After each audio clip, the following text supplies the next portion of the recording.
Team order issued, team order listened to. Lando Norris given back the position, and the points will come down. It would have been 37. It's now going to be 31. Lando Norris restored to second place.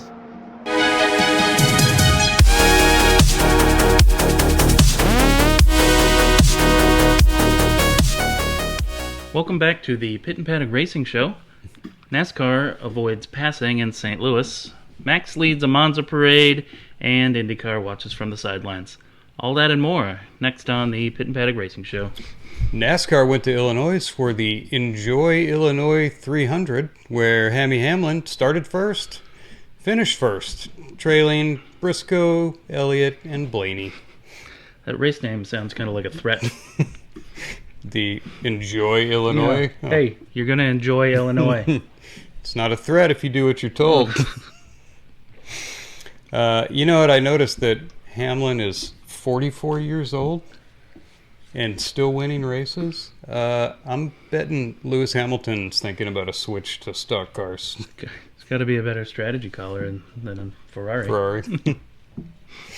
You know what, Lewis? We're just going to try something random on your car and see what happens. Oh, you lost again. It didn't work again. Yeah. I thought it would work this time. We'll start the race off with Hammy on the pole. Deja vu all over again. Was he on the pole last week? Yeah. Oh, this is exciting. But by lap 8, Kyle Larson got by him to the lead. That was a little surprising.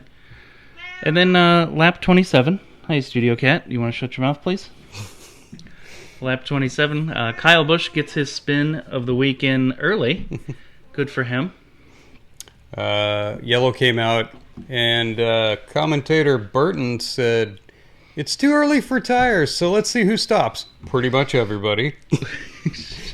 Burton, you're not the strategy caller. Everyone stopped. Was Studio Cat trying to open the door? Yeah. Okay. Was not happy about the door. Reddick gets a double stop after a loose wheel. Has to slow down and stop in the 11 pit box. Again, NASCAR has pre-approved using another driver's box. Perfectly acceptable. They're going to have to start charging for that. I know. So restart in lap 32. Larson, with his brand new tires, goes from 12th to 4th in one lap. Looks like the new tires worked there, Jeff. SVG chose poorly with his right side only tires. He did the opposite. Yeah. Lap 36, Elliott helps Barry phone home for a ride right out of the playoffs. That's the second week in a row he just smashed the wall. Yeah. First car out of the race. He's like the Lance Stroll of NASCAR. Hey guys, I'm in the playoffs. Not for long. We'll see about that. Stage 1 went to Chase Briscoe. Deja vu all over again. Didn't he do that last week? Yes, I think so. Lap 61, Briscoe puts Suarez in the wall, flat spots his tires, followed by a bad pit stop. Just not great. Briscoe not having a good day. No, kind of ruined his race there. Jump up to lap 77. Ty Dillon gets spun by his brother Austin. Austin later said, "He spun me first, Mom." That was pretty funny. It's like, oh, don't take your brother out. Sorry about that. Grandpa's going to be mad. Cup check. Reddick continues his stellar race by driving out of his pits with the fuel can attached. In Illinois, that's called the St. Louis discount. Pretty standard move in St. Louis. Yep. Bubba leads the restart, and by lap 117, it's a lot of nothing. Bubba has built a 4-second lead. You know, Bubba seems to do good in these northern races. Wins Indianapolis, builds up a nice lead in Illinois. Yeah. What's up with that? Weird. He needs to get out of the South more, I guess. That's what I'm saying. The end of stage 2, Larson blatantly spins out Blaney. He's like, oops, sorry about that. I like the Blaney's post-race low-key threat of, I'm going to have to remember that. He says that a lot. Does he? Yeah. It seems like he always gets the bad end of those accidents. Isn't Blaney kind of a little guy? They're all kind of a little guy. Yeah, it's true. Not Tony Stewart. That led to another Bowman pit stop error, the second of the race. And it's like the 5th of the playoffs, too, in 2 races. Jump up to lap 161, and Bubba blows the restart. SVG spins from P18, and Larson tried the flappy diffuser. What's up, Studio Cat? Studio Cat. Are you going to help? Okay. No? Oh. No, sorry, is that in your way? Okay. Studio Cat, show your butt to the camera. Yeah, what was with the Larson diffuser? Like, it just, like, popped open, and I guess it got hit, and it wouldn't close. Oops. Well, just leave it down for the race. It's not like he's going to win anyway. No. Lap 288, Ty Dillon's brakes exploded. He hit the wall, which caused a yellow in the middle of the green flag pit cycle. Kind of messed up the whole situation. That's what we want. That's true. But it ended up all going back to Denny Hamlin. By lap 25, he gets by Brad Keselowski, and he stays out front, finishes off the win. Man, how is Hamlin so much faster than everyone?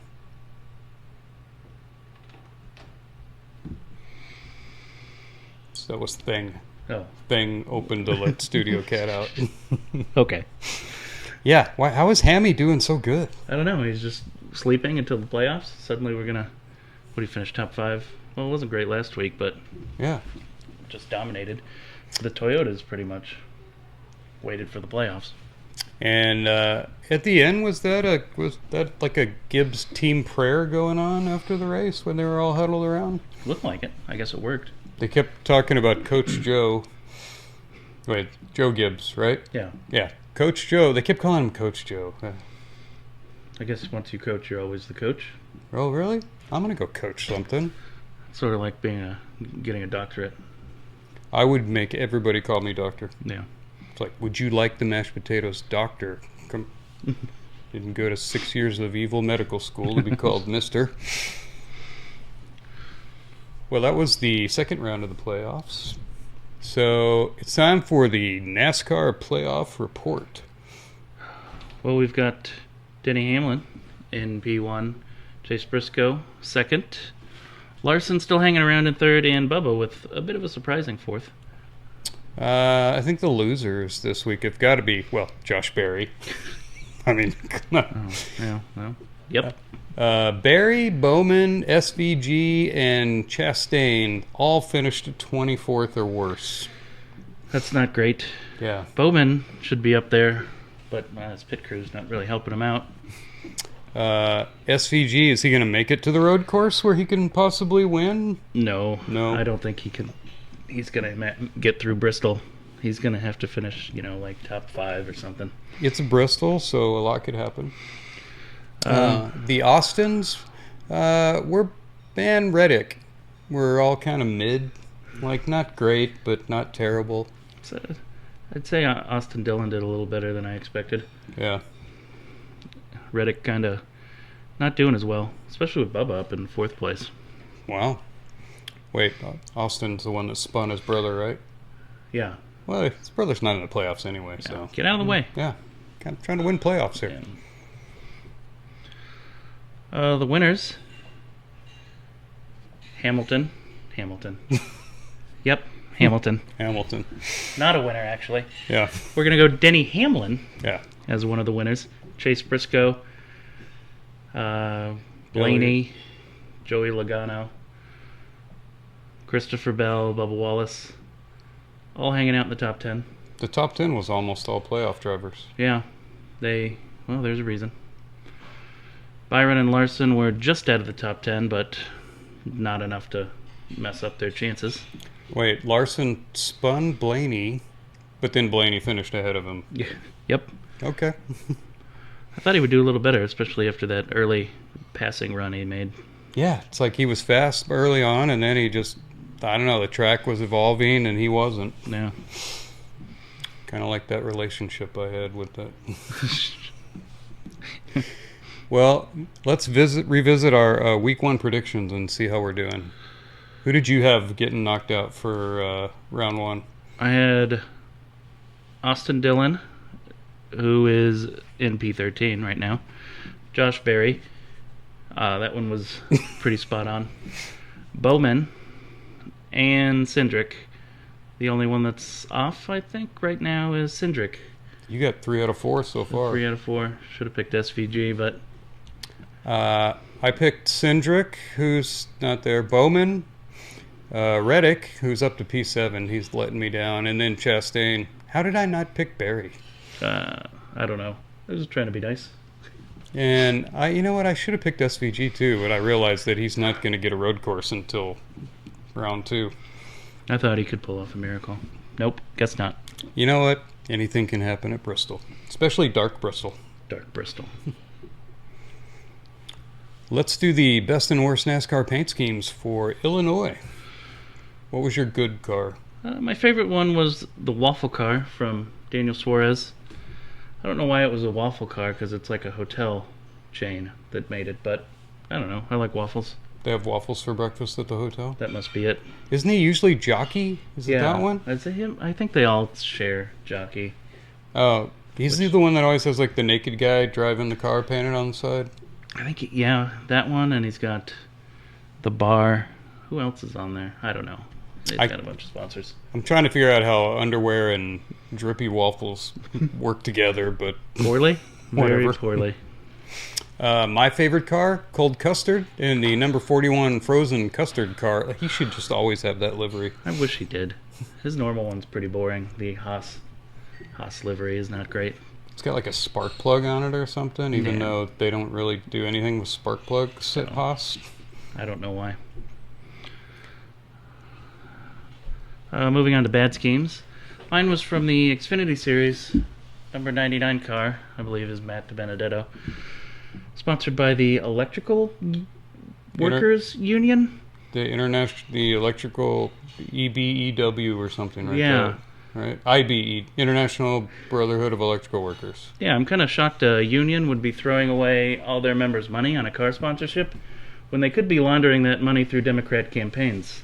That's what I'd do with the money. Yeah, it seems why sponsor a race team and when you can just launder it all. If I was a union president, I'd be channeling that money around to a new boat or something. Right.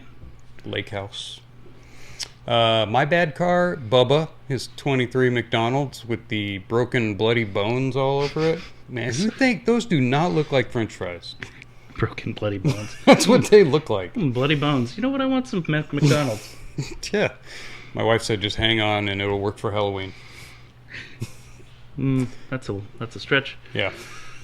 Honorable mention, Josh Berry's number 21 car for having Josh Berry drive it. Yeah. Just a rough playoffs. I don't even know what livery was on there, but with Josh in it. Oof. How did he get in the playoffs? He won at Vegas early in the season. That team was decent through like the first half and then just dropped off. Wait, is he Wood Brothers? Yeah. Okay. In NASCAR news, the Haas team will switch from Ford to Chevy engines for 2026. Because Ford has 4 wins and Chevy has 12? Is that the... You know, Ford's a little busy building F1 motors for some not American team over in England.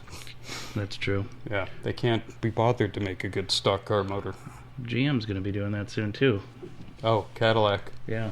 Does that mean Toyota's going to rule NASCAR? They got out of F1, didn't they? Yeah. Can we talk to Trump to tariff out the Toyota team so we can have, just switch them out for Dodge? Oh, wait, they're Italian now. Oh. Yeah. I guess we ran out of American teams. What American manufacturers do we have? Does Tesla count? Oh, we don't have electric cars. Eh. Hendrick Motorsports announced that it's going to be swapping pit crews between its driver Alex Bowman and Carson Hocevar for Dark Bristol. I haven't seen sabotage like this since Biden tried helping the Harris campaign. That's rough for We're Hocevar. all behind you, girl. They booted him out of that campaign and he got him back, didn't he? I always said that way back Biden picked her for his running mate because she was the poison pill. Like, they'll never get rid of me if she's my backup. Oh, well. Not this time. NASCAR drivers Ross Chastain and SVG were in trouble this weekend for taking their cool-down lap through marbles and grass. When questioned, Chastain pointed to the ass, gas, or grass, no one rides for free bumper sticker on his car. Perfectly acceptable. Yeah, see? There you go. NASCAR, You know- NASCAR then backed off its threats. Yeah. Why is that bad? F1 drivers do that. They're Like all every over the car, course. every race, they're Like- picking up marbles. All the marbles drive. I'm surprised they don't drive through the gravel. Yeah. I've seen the drivers do it before. They kind of blatant about it, but some will like just kind of dip their left side tires off the course a little bit. I don't know. They're making a big deal about nothing. How is a NASCAR car underweight? Like, really? I know they have a limit, but it's like, what are like 4 marbles of rubber gonna do? Yeah. I mean, Do they cut it that close? maybe if you had Yuki Tsunoda in your car, you might be worried about underweight, but Like during a pit stop, just hand your driver like 12 gallons of water to yeah. have him put it on or something. Last pit stop. Yeah. Coming up next, NASCAR is heading to Dark Bristol for the Squid Games Part 1, where 4 players will be knocked out. Josh Berry has been eliminated. That's my Squid Games voice. That one was early. Yeah. We got that one out of the way quick. Also, Cletus McFarlane will be in the ARCA race on Friday, so that should be fun. Ooh, Cletus McFarlane at Bristol? Cletus McFarlane's at Bristol. Oh, that's going to be fun. Especially he doesn't blow half his motor like he did at Daytona. Yeah, he still finished top 10 with that? It's a drafting track. This one's going to be a little more tough. Formula One went back to Italy, where, in solidarity with NASCAR driver Hammy Hamlin, Max Verstappen leads pole to checkers, with Norris a DEI second and Pastry in third. That's true. That was a DEI second place. Well, the big highlight of the weekend, Italian guy was back on track. Italian guy. He just lightens up the entire weekend. I know. He's fun. He goes into the crowd now. They just go to a corner. Man, he is super excited for every single car that drives by. Well, Lando had a rare good start in the grass. Then crowds Max into an air on the first chicane where Max cuts the turn and was forced to give up P1 to Norris. He was not happy about that. No, Max, give the position back. What? radio's not working. I'm like, dude, you literally cut the chicane off and got in front of him. Come on. There's it was the first instance of people giving Norris free positions. Yeah, he did get a lot of free stuff that day, didn't he? You know what? That chicane is hard. That chicane literally turns back on itself. It's not like a regular chicane. It's so easy to crowd someone out. Like anyone on the outside, you can just force them through. What they should do is put a wall there so there's no more forcing. Oh, yeah. Well, that might lead to terrible accidents. But, Just some bollards. yeah, I was like, I want to stop relying on track limits, so make sure you know where the track limits are with a wall. Isn't that the corner where Max did his trademark torpedo pass on Hamilton and they both ended up crashing? And Yes. if it wasn't for the Halo device, Oh, Hamilton yeah. might have been killed. It went, tire drove right over his Head. halo there. Yeah. Yeah, it's a spicy turn. That's Max did that again, by the way. The get out of my way or we're both crashing. Looks like you're going to crash. Yeah. Despite all that, by lap 4, Max made the pass back to P1.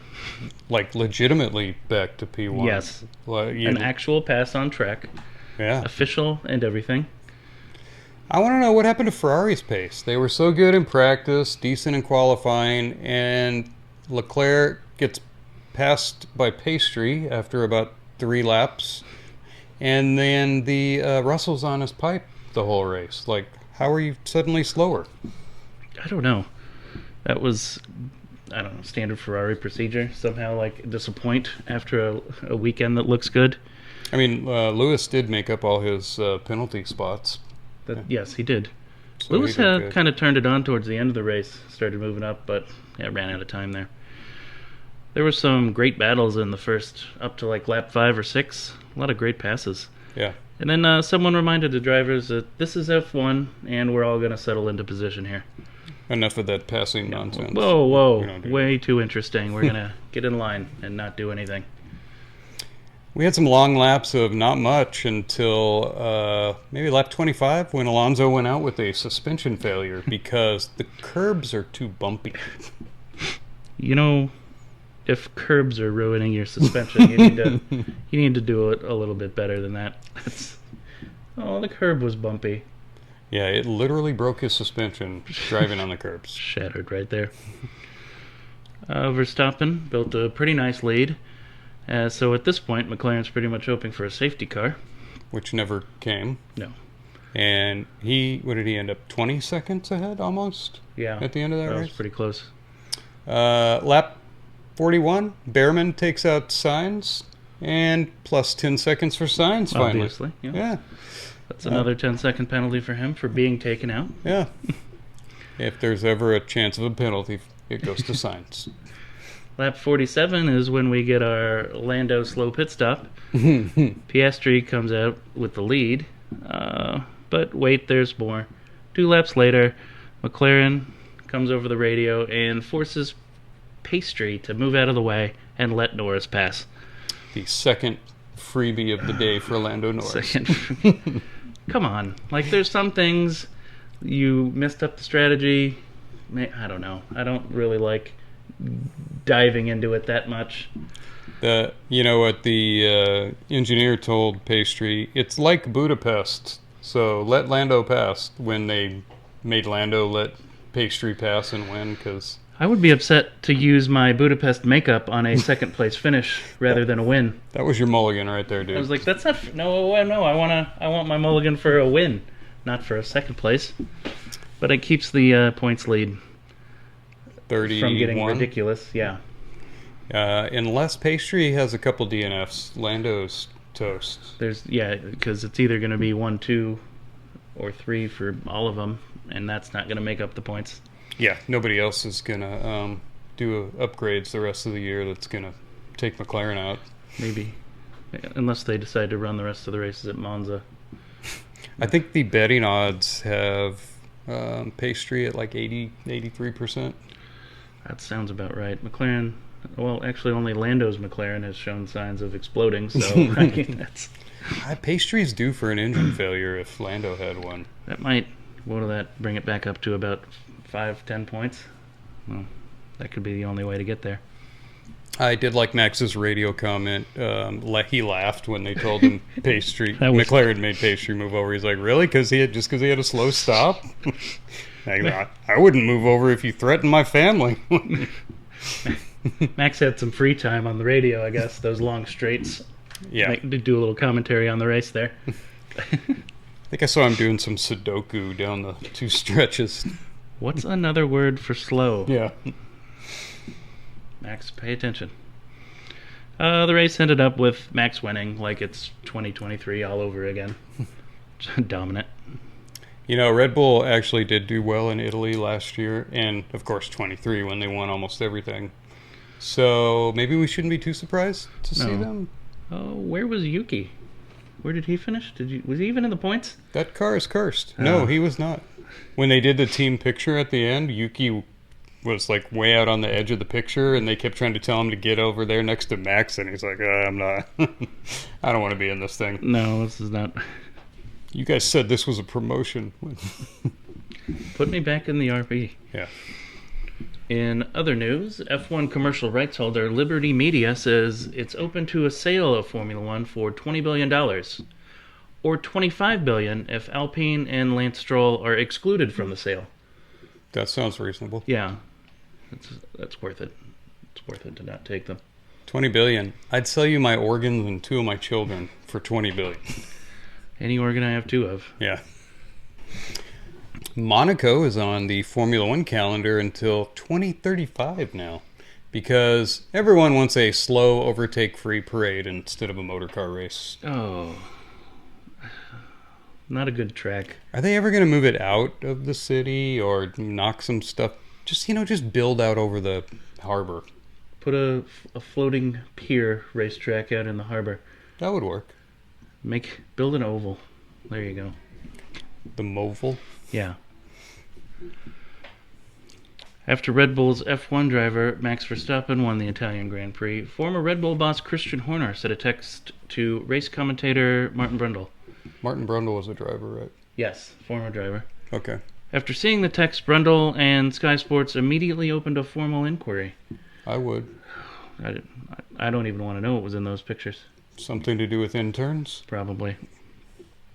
Next up, Formula One travels to Azerbaijan. I have a friend named Bijan. Azerbaijan for the Trump Peace Treaty Grand Prix. Oh, yeah. That's true. He did end a 40-year war between Azerbaijan and Armenia. Oh, that's right. Go Trump. Is that a terrorist state still, or? I believe Azerbaijan is terrorist adjacent. Not quite. Oh, they have extra oil money, so they're okay. Yeah. That's how that works, right?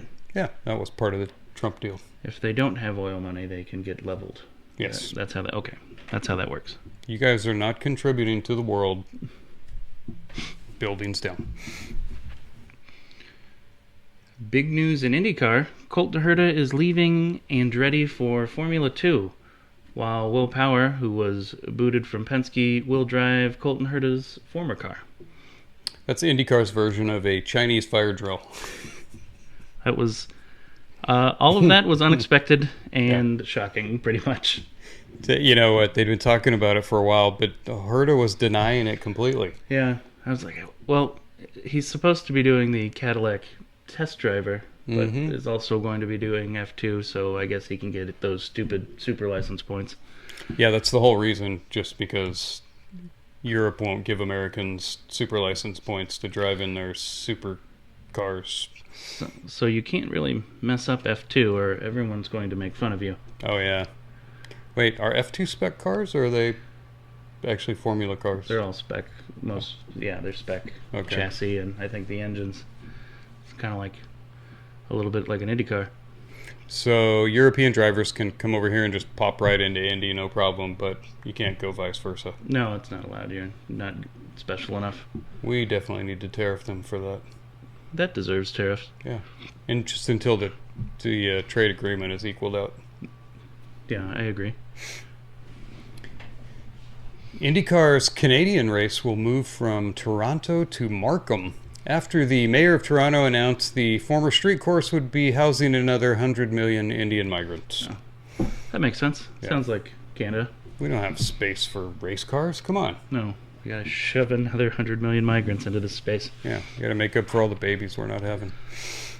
In more IndyCar news, driver and adult toy manufacturer Rinus VeeKay is out at Dale Coyne Racing after Dale Coyne realized his name is Rinus VeeKay. Is that Indian? Where is he? Dutch? Maybe? Really? VeeKay is Dutch? I think so. That's a Scandinavian country. Something like that. You know what? It doesn't matter. European. You have a weird name, Rinus. Yeah. In other news, Florida has removed all vaccine mandates for children in the state. Former CDC doctors said this won't be an issue because staying 6 feet apart and wearing a mask is known to kill every deadly virus. Of course. So you don't even need vaccines. Yeah. It totally worked for me on that airplane. Yeah, no problems. President Trump deployed a squadron of F-35 stealth jets to Puerto Rico after the U.S. territory threatened to become a state. Oh, you're next, Hawaii. Yeah. No thanks, we don't need any of that. We know what direction those places are going. Don't want to throw off the balance. A 6.0 earthquake hit Afghanistan, killing over 2,000 people over the weekend. The UN Human Rights Council immediately charged Israel with causing a genocide. Of course. Why wouldn't you blame Israel? I wish they didn't control the weather. Yeah. That's it for the show. Next week we have only NASCAR? Just NASCAR. All right. Hit the subscribe button. Blah, blah, blah. Yeah, whatever. Do whatever you want.